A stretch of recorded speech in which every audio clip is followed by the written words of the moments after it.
So ఈ మధ్య వచ్చి మీరు ఒక సినిమా తొక్కేస్తున్నారు బొక్కేస్తారంటే అది నాకు I want clear to audience that ప్రతి సినిమా చిన్న పెద్ద లేకుండా అందరు హెల్ప్ చేసేవాడు మీరు.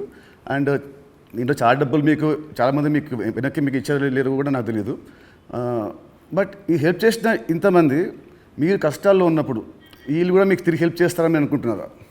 అంటే బేసిక్గా నా లైఫ్ స్టార్ట్ అయింది ఎక్కడ అంటే నితిన్, నా కాస్ట్యూమ్ కృష్ణ గారికి నేను చాలా స్టోరీలో చెప్పాను. అరుంధతి అనే సినిమా 36 lakhs కొంటే 2 lakhs నేను రిలీజ్ రోజు కట్టలేదు. తర్వాత తీసుకెళ్ళి ఆయన ఫోన్లు ఎత్తకుంటే కూడా నేను పట్టుకొని వెళ్ళి 2 lakhs ఇచ్చి వచ్చాను.